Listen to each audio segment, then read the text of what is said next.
दिन में बहन रात में नारी सुबह होत बन जाए महतारी। मित्रों, दुनिया रहस्यों से भरी पड़ी है और इन्हीं रहस्यों में छुपी होती है कुछ ऐसी पहेलियां जो हमारे सोचने के नजरिए को चुनौती देती हैं।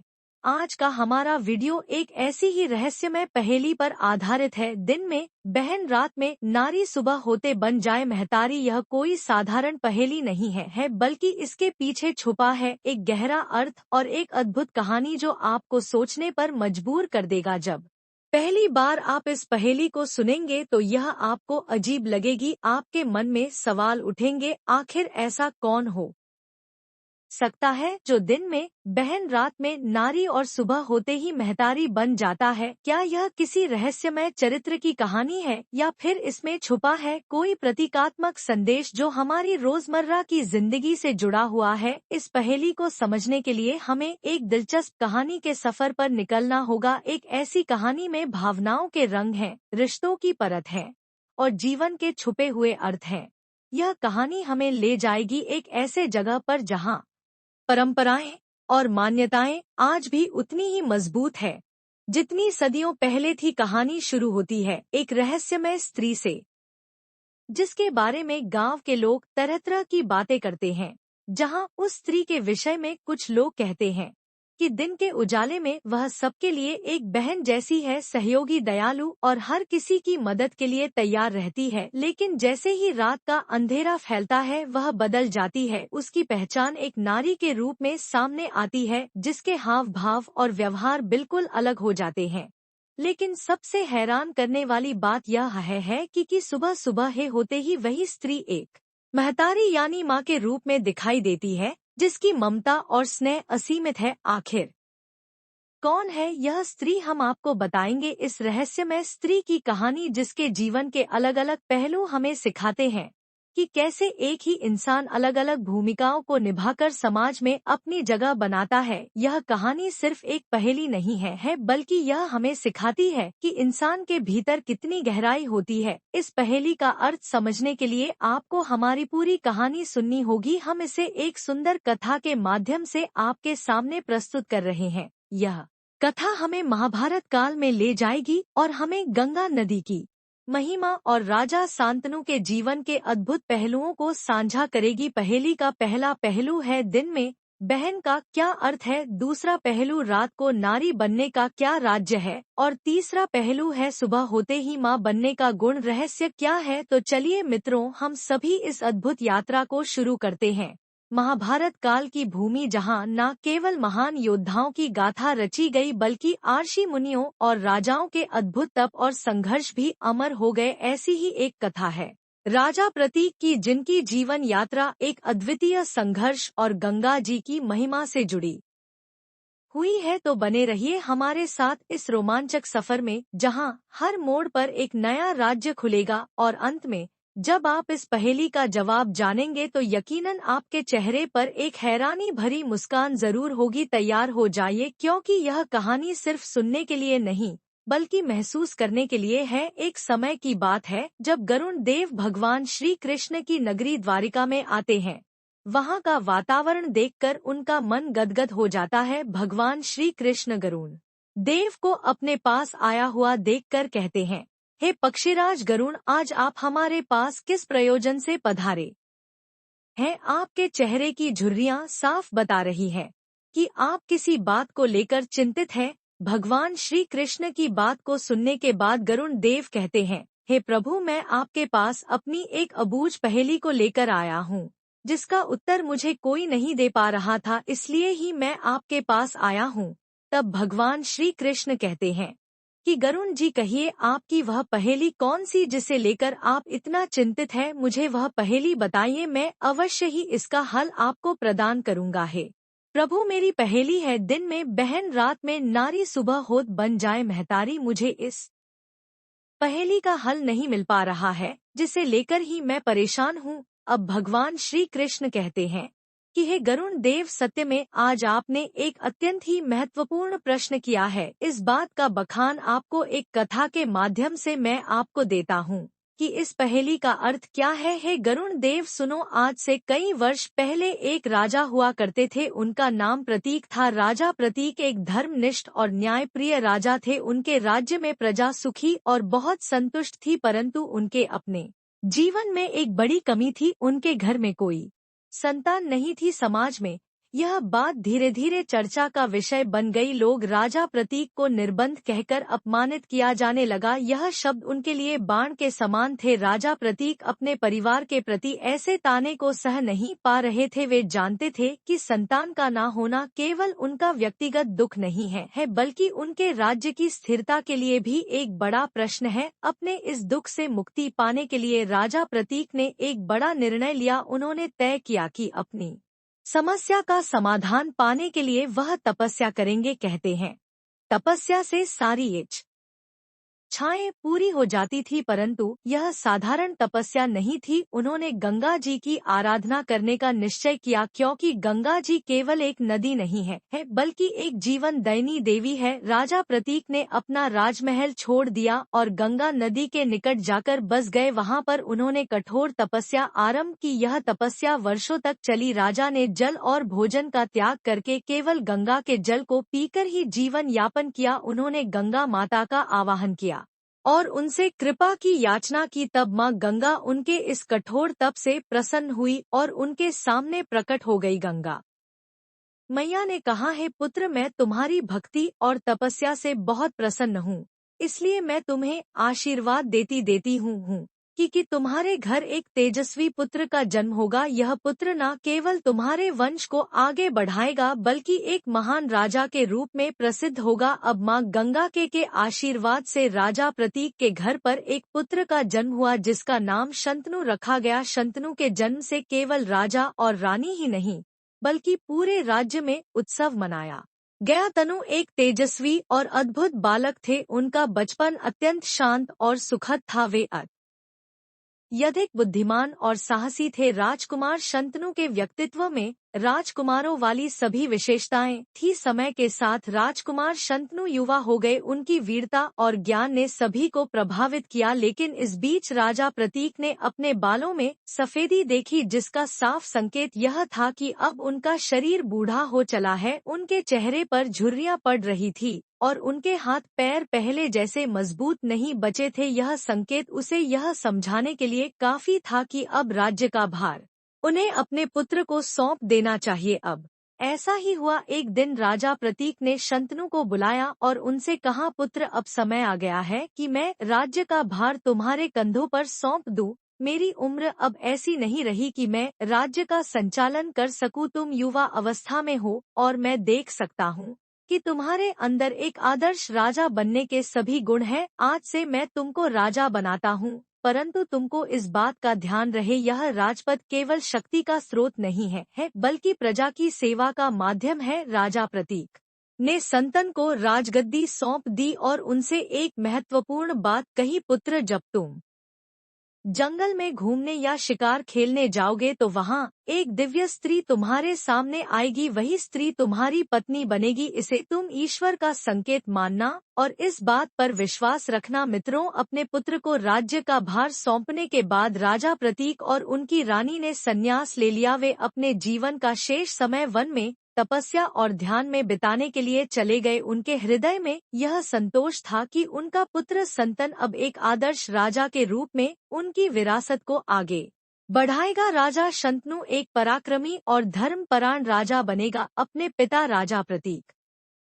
की आज्ञा का पालन करते हुए शंतनु अपनी प्रजा के कल्याण और राज्य के विकास में दिन रात लगे रहते थे, लेकिन उनके मन में एक हलचल बनी रहती थी, पिता की वह भविष्यवाणी जिसमें उन्होंने एक अद्भुत सुंदरी से मिलने और उसे पत्नी बनाने की बात कही थी। इस एक बात से वह चिंतित रहते थे। एक दिन की बात है मित्रों, राजा शंतनु को शिकार पर जाने की इच्छा हुई। राजमहल से निकलते समय उनका मन किसी अज्ञात आकर्षण की ओर जाता हुआ महसूस हो रहा था। वे जंगल की ओर बढ़ते चले गए जहाँ एक नदी बह रही थी। नदी का पानी शांत और बड़ा ही निर्मल था, मानो उधर किसी दिव्य ऊर्जा का संचार हो रहा हो। जंगल के बीचों बीच हरे भरे पेड़ों के नीचे राजा शांतनु ने एक अद्भुत दृश्य देखा। एक सुंदर युवती जिसका रूप और सौंदर्य बड़ा ही अनुपम था, वह नदी के तट पर खड़ी थी। उसका चेहरा सूर्य की किरणों सा चमक रहा था और उसके बाल जैसे काले बादलों की तरह लहराते हुए उसकी कमर तक पहुंच रहे थी। उसके गले में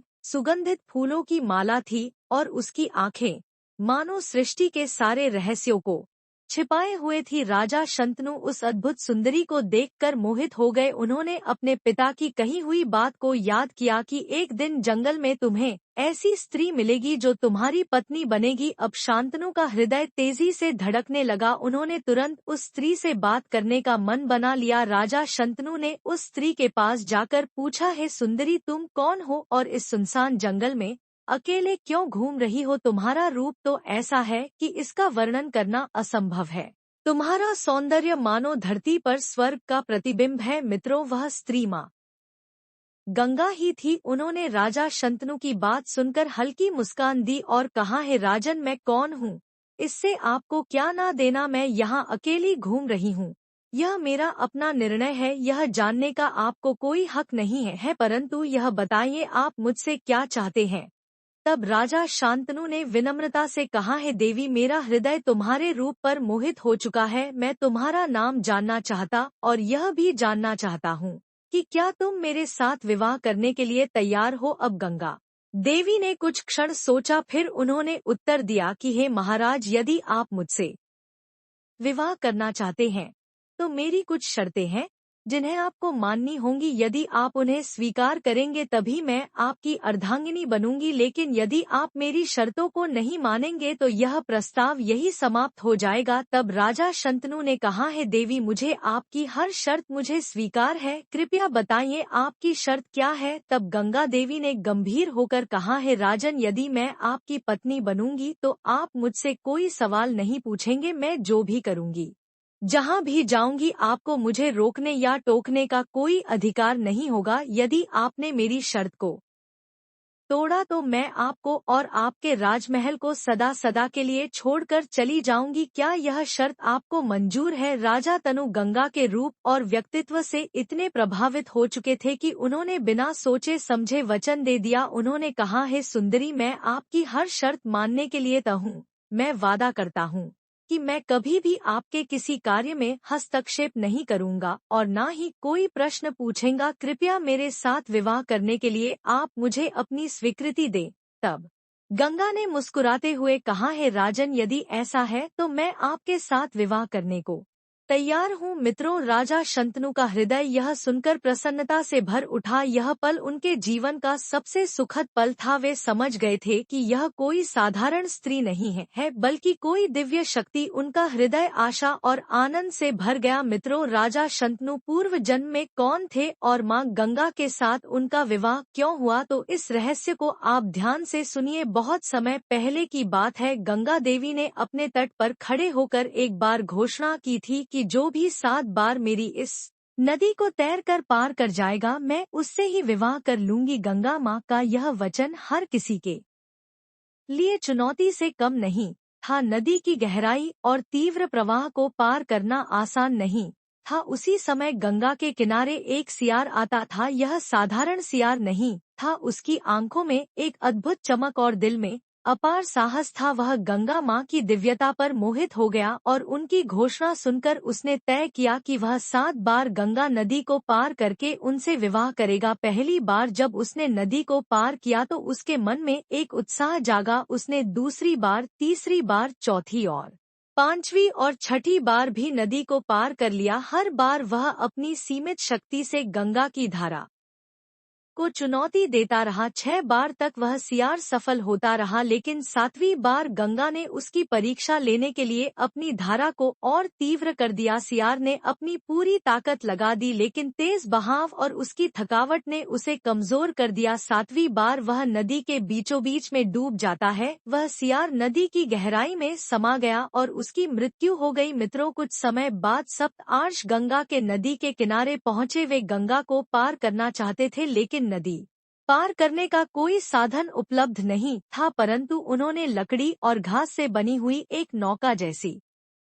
गठरी बनाई और उसमें बैठकर नदी पार करने का प्रयास किया। जब मजूस नदी में उतारा गया तो वह बहने लगा। तभी सियार की हड्डियां नदी की धारा में बहकर उसी मजूस में बंधी चली गई। वह मजूस जिसे डूबना चाहिए था, सियार की हड्डियों की अद्भुत शक्ति के कारण गंगा नदी को पार करने में वह सफल हो गया। नदी के उस पार पहुंचने के बाद सप्त आर्षि आपस में चर्चा करने लगे। उनमें से एक ने कहा, यह तो एक साधारण मजूस था, लकड़ी और घास की बनी हुई यह संरचना इतनी तेज प्रभाव वाली गंगा को कैसे पार कर गई। दूसरे आर्षि ने कहा, निश्चित रूप से इसमें किसी अद्भुत शक्ति का प्रभाव है, हमें इसका कारण पता लगाना चाहिए। मित्रों, सप्त राशियों ने मजूस को खोलकर देखा तो उसमें सियार की हड्डियां फंसी हुई थी। ऋषियों ने तपस्या और ध्यान के माध्यम से जाना कि यह तो वही सियार था जिसने 7 बार गंगा को पार करने का प्रयास किया था और गंगा देवी से विवाह करने की इच्छा जताई थी। सप्त ऋषियों ने गंगा देवी का आवाहन किया, तब गंगा देवी प्रकट हुई और उन्होंने सियार की कहानी सुनाई। उन्होंने कहा,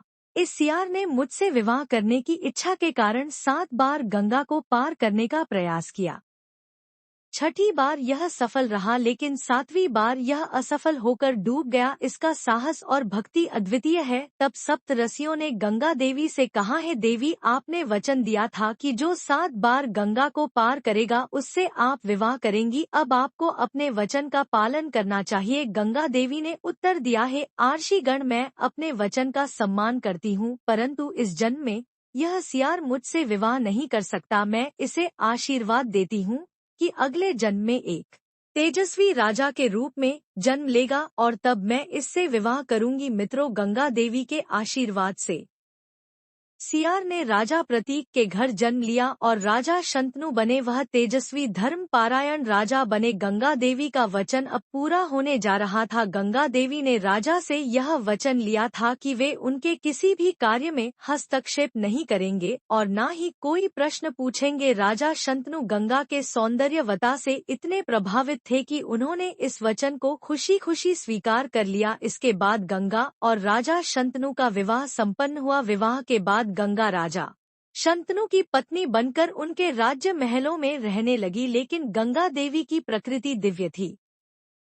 दिन के समय वे नदी का रूप धारण करके प्रवाहित होती थी और रात के समय वे राजा की अर्धांगिनी बनकर उनके साथ रहती थी। यह स्थिति अद्भुत थी। गंगा देवी दिन में नदी बनकर बहती थी, उनके जल से अनेक लोग अपनी प्यास की बुझाते थे, अपने पाप धोते थे, लेकिन रात होते ही वह राजा शांतनु की पत्नी बन जाती थी। यह दृश्य अपने आप में एक रहस्यपूर्ण और चमत्कारी घटना थी। जब कुछ समय बीता तो गंगा देवी गर्भ को धारण करती है। जब उनका पहला पुत्र पैदा होता है तो राजा शंतनु बहुत प्रसन्न होते हैं, लेकिन उनकी खुशी ज्यादा समय तक नहीं टिक सकी। गंगा ने उस नवजात को गोद में उठाया और नदी के किनारे ले गई। राजा शंतनु दूर से देखते रहे, यह सोचकर कि शायद गंगा देवी अपने पुत्र के लिए आशीर्वाद लेने नदी तक गई है, लेकिन तभी गंगा ने उस पुत्र को नदी में प्रवाहित कर दिया। राजा शंतनु यह देखकर स्तब्ध रह गए। उनके मन में गुस्सा और दुख का मिश्रण उमड़ने लगा, लेकिन अपने दिए हुए वचन के कारण वे चुप रहे और कुछ भी नहीं बोले। अब कुछ समय बाद गंगा ने एक और पुत्र को जन्म दिया। राजा शंतनु को लगा कि अब शायद सब कुछ ठीक ही हो जाएगा, लेकिन इस बार भी गंगा ने वही किया। वह नवजात शिशुओं को नदी में ले गई और उसी नदी में प्रवाहित कर दिया। मित्रों, ऐसा 7 बार हुआ। हर बार गंगा एक पुत्र को जन्म देती और उसे नदी में प्रवाहित कर देती। राजा शंतनु का हृदय पिता होने के कारण रोता रहता था और दूसरी ओर उनके दिए हुए वचन का बंधन उन्हें रोकता था। राजा शंतनु धीरे धीरे भीतर से टूटने लगे। वे सोचने लगे, मैंने यह कैसा वचन दे दिया था, यह गंगा मेरे सभी पुत्रों को कर रही है। अगर ऐसा ही चलता रहा तो मेरा वंश कैसे बढ़ेगा, मेरी पीढ़ी कैसे आगे बढ़ेगी। एक माता अपने बच्चों को जीवन देती है, उनकी रक्षा करती है, लेकिन यह कैसी माता है जो अपने ही बच्चों को समाप्त कर रही है। राजा शांतनु का हृदय भारी हो गया। उन्हें यह समझ नहीं आ रहा था कि अब वे क्या करें। उनके मन में गंगा के प्रति प्रेम और क्रोध का मिश्रण था, लेकिन अपने वचन का पालन करना उनकी नैतिकता थी और इसीलिए वे चुप थे। राजा शांतनु बड़े दुखी होते हैं मित्रों, इधर गंगा राजा शांतनु की कहानी अब अपने सबसे भावनात्मक और रहस्यमय मोड़ पर पहुंच चुकी थी। 7 पुत्रों के बाद गंगा ने 8वें पुत्र को जन्म दिया। राजा शांतनु के मन में कहीं न कहीं आशा थी कि इस बार कुछ अलग होगा, लेकिन गंगा का व्यवहार हमेशा की तरह ही था। जब गंगा ने 8वें पुत्र को जन्म दिया तो राजा शांतनु के हृदय में एक बार फिर प्रेम और आशा का संच उनको लगा कि शायद गंगा अब इस पुत्र को जीवित रखेगी। लेकिन गंगा ने नवजात शिशु को अपनी गोद में उठाया और बिना कुछ कहे उसे लेकर नदी की ओर चल पड़ी। राजा शांतनु ने गंगा को जाते हुए देखा, उनका मन अत्यधिक अशांत हो उठा। वे सोचने लगे कि यह गंगा फिर वही करने जा रही है। मैं कैसे चुप रह सकता हूँ? यह मेरा पुत्र है, मेरा वंशज है, मैं इसे खत्म नहीं होने दे सकता हूँ। जब गंगा नदी के किनारे पहुंच गई और अपने 8वें पुत्र को जल में प्रवाहित करने लगी तो राजा शांतनु का धैर्य जवाब दे गया। उन्होंने गंगा को रोकने के लिए पुकारा। तेज कदमों से उनके पास पहुंचे राजा शांतनु चिल्ला उठे, अरे गंगा रुक जाओ, ठहरो, तुमने पहले ही मेरे 7 पुत्रों को मुझसे छीन लिया है, अब मेरे इस 8वें पुत्र को मत मारो। गंगा ने मुड़कर राजा शांतनु की और देखा लेकिन कुछ नहीं कहा। राजा शांतनु अपनी पीड़ा को रोक नहीं पाए और बोले, तुम कैसी माँ हो? माँ तो अपने बच्चों को जन्म देती है, उनकी रक्षा करती है, लेकिन तुम तो अपने ही बच्चों की हत्या कर रही हो। यह बच्चा तुम्हारे लिए केवल जल में प्रवाहित करने की वस्तु हो सकता है, लेकिन यह मेरा बेटा है, मेरा वंश है, मैं इसे मारने नहीं दूंगा। राजा शांतनु के यह शब्द सुनकर गंगा के चेहरे पर एक गहरी गंभीरता छा गई। उन्होंने शांत स्वर में कहा है, महाराज, क्या आपको याद है कि आपने मुझसे वचन दिया था? आपने कहा था कि आप मेरे किसी भी का में हस्तक्षेप नहीं करेंगे और न ही कोई प्रश्न पूछेंगे। आज आपने अपना वचन तोड़ दिया है। तब राजा शांतनु ने उत्तर दिया, हाँ, मैंने वचन दिया था, लेकिन वह वचन इस शर्त पर नहीं था कि तुम मेरे सभी बच्चों को मुझसे छीन लोगी। यह 8वां पुत्र मेरा वंश है, इसे मारने का अधिकार तुम्हें नहीं है। मैं अब और नहीं सह सकता। गंगा ने गहरी सांस ली और अपने आंसुओं को रोकते हुए कहा है, महाराज, आपका ददा टूट गया है, अब मुझे आपको छोड़कर जाना होगा। लेकिन जाने से पहले मैं आपको यह बताना चाहती हूँ कि मैंने ऐसा क्यों किया। गंगा ने राजा शांतनु को बताया, आपके यह 8 पुत्र कोई साधारण बालक नहीं है, यह 8 वसु है जो पूर्व जन्म में एक श्राप के कारण धरती पर जन्मे थे। इन 8 पुत्र वसु में से 7 ने मुझसे प्रार्थना की थी कि मैं उन्हें इस श्राप से मुक्त कर दूं और उन्हें तुरंत मोक्ष प्रदान कर दूं, इसलिए मैंने आपके 7 पुत्रों को नदी में बहाया था। लेकिन 8वां वसु जो आपके इस पुत्र के रूप में जन्मा है, उसे श्राप मिला कि वह जीवन भर इस धरती पर रहेगा। मित्रों, गंगा ने 8वें पुत्र को राजा शांतनु की गोद में सौंपते हुए कहा, महाराज, यह पुत्र आपका और मेरा वंश बढ़ाएगा, इसका नाम देवव्रत रखना। यह न केवल आपका उत्तराधिकारी बनेगा बल्कि इसका नाम इतिहास में अमर हो जाएगा। राजा ने पूछा कि हे देवी गंगा, जिन 7 पुत्रों को तुमने मार दिया उनके पूर्व जन्म की क्या कहानी है? हमें विस्तार से सुनाइए। तब देवी गंगा राजा शांतनु को उन 7 पुत्रों की कहानी सुनाती है कि हे महाराज, मैं आपको इन 7 पुत्रों के पूर्व जन्म की कहानी बताती हूँ। यह कहानी न केवल उनके श्राप की है बल्कि यह भी दिखाती है कि कैसे कर्म और दैवीय न्याय हमारे जीवन को आकार देता है। गंगा देवी ने कहा, यह बात उस समय की है जब मैं स्वर्ग लोक में रहती थी। एक दिन ब्रह्मा जी की सभा हो रही थी यह और वहाँ 8 वसु उपस्थित थे। यह वसु अत्यंत तेजस्वी और दिव्य शक्तियों से युक्त थे। मैं भी वहीं पास में खड़ी थी। तभी अचानक उस सभा में वायु देव का आना होता है। अचानक से तेज हवा का झोंका आया और उस हवा के झोंके से मेरे वस्त्र उड़ गए। यह स्थिति अत्यंत प्रिय थी और सभी देवताओं ने अपनी नजरें झुका ली, लेकिन उन 8 वसु ने, विशेषकर 7 वासु ने, मुझे अनादर पूर्वक से देख लिया। यह उनके दिव्य कर्तव्य और मर्यादा के विरुद्ध तथा ब्रह्मा जी ने यह दृश्य देखा और अत्यंत क्रोधित हो गए। उन्होंने उन वश को डांटते हुए कहा कि तुमने अपनी मर्यादा और दिव्यता का अपमान किया है, तुम्हें इसके लिए दंड मिलेगा। मैं तुम्हें श्राप देता हूँ कि तुम सभी को पृथ्वी लोक पर जन्म लेना पड़ेगा, तुम सभी को मनुष्य के रूप में जन्म लेकर अपने पाप का प्रायश्चित करना होगा। गंगा देवी ने कहा है महाराज, उन 8 वसु में से 7 ने तो केवल मेरे वस्त्र उड़ने पर दृष्टि उठाई थी, लेकिन 8वें वसु ने मुझ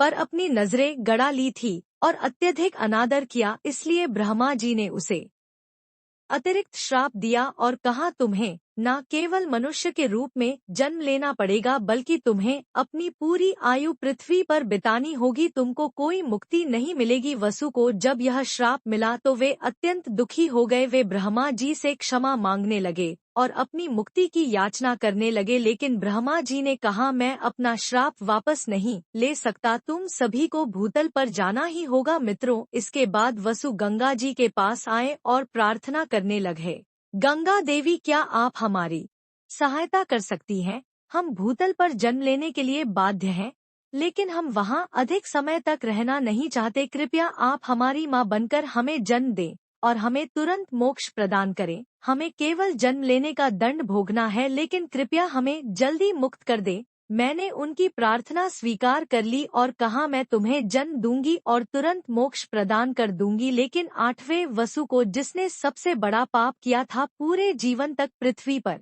रहना होगा, मैं उसे मुक्ति नहीं दे सकूंगी। महाराज, आपके 8 पुत्रों में सभी वसु थे, मैंने उन्हें जन्म देकर ब्रह्मा जी के श्राप से मुक्त कर दिया है। मैं वसु के वचन का पालन कर रही थी, लेकिन आपका 8वां पुत्र जो देवव्रत है वह 8वां वसु है, जिसे अपने कर्मों का पूरा फल भोगना है। यही कारण है कि मैंने 7 पुत्रों को नदी में प्रवाहित किया और केवल 8वें पुत्र को जीवित रखा। यह सब एक विधि का विधान था। गंगा देवी ने राजा शांतनु को समझाया, महाराज जो कुछ भी हुआ वह दैवीय न्याय के कारण हुआ, मैंने अपने वचन और अपने कर्तव्य का पालन किया है। आपका पुत्र देवव्रत जो 8वां वसु है, धरती पर एक महान व्यक्ति के रूप में अपनी पहचान बनाएगा, उसका जीवन मानवता के लिए प्रेरणा का स्रोत बनेगा। अब भगवान श्री कृष्ण गरुड़ देव से कहते हैं, हे गरुड़ देव, यह बातें अब राजा शंतनु के समझ में आ जाती हैं। गंगा की बातें सुनकर अपने मन का बोझ कुछ हद तक हल्का महसूस किया। उन्हें अब यह समझ में आ गया था कि उनके पुत्रों की मृत्यु केवल एक दैवीय योजना थी और इसमें किसी का दोष नहीं है। महाभारत काल की अद्भुत कथा गंगा देवी की दिव्यता और उनके जीवन के विभिन्न पहलुओं को दर्शाती है।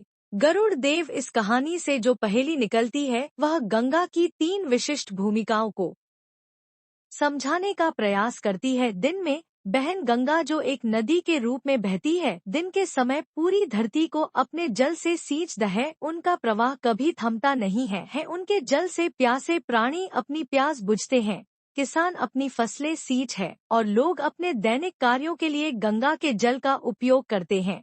दिन में गंगा का यह निरंतर प्रवाह उनकी बहन या बहने वाले रूप को दर्शाता है। वह निस्वार्थ भाव से धरती पर जीवन बनाए रखने में मदद करती है। उनके जल में केवल भाव नहीं बल्कि जीवन का स्रोत है।